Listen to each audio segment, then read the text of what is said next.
Welcome back to Tech Garage, presented by RockAuto.com. Now it's the video question of the week time. Roll it, Maestro.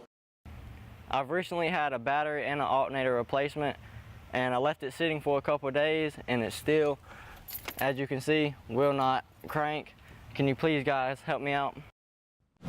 2 words to add to your vocabulary, Paul: parasitic drain. I think that's probably what you're dealing with. Yeah, exactly right, Paul. Listen, you let it sit for a couple of days, go to the airport, you come in, or whatever you're doing, go to crank it up. You just had a battery and charging system, something that is a draw or a drain that's actually taking some electricity when it's not supposed to. That's what a parasitic draw is. You shut the car off. There's going to be some small ones, computers, radio, things like that, 50 milliamps or less, but you can test this right out in the driveway, Brian. First thing you need to do is shunt your meter. Go get you a DVOM and you shunt your meter. Well, what does that mean? I'm taking the lead and I'm moving it over here. And why am I doing that? Because it's fused. I want to run it through a fuse protection part of the meter, because we're going to hook the meter up in series. So all those little electrons running through your car that's making that drain happen are going to go through here, and the meter is going to count them. Now the next part, Brian, you got to hook this joker up. Yep. I'm going to switch it over to amps. Flipping to amps.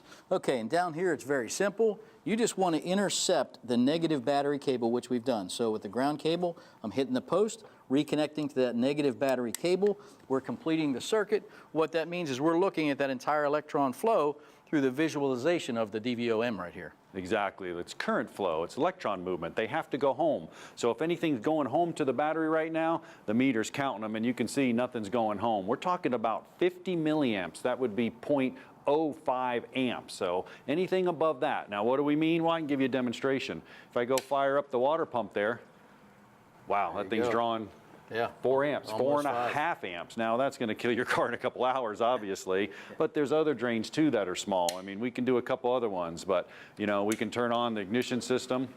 Fuel pump's running. There's 7 amps for a fuel pump system. Yep. Okay. Well, that's not helping you, Paul. What's going to help you though is you're going to have to find it. And here's how you find it. I want to show you a cool thing. A lot of people do this all the time. Cell phone chargers. Well, you put a cell phone charger in there. You don't think much of it. There's a little light there. Well, this isn't going to hurt much, but we're tacking them on. We're not even up to either 10 milliamps yet.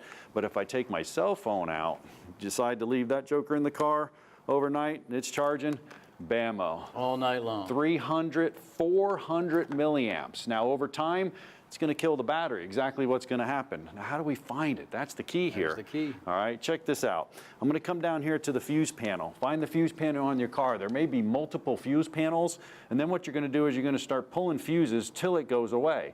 So I'm watching the draw. If I come over and I pull this fuse, what do we got, Brian? No difference. No difference. So it's not on that circuit of the vehicle. What if I pull this one? No difference. No difference, okay?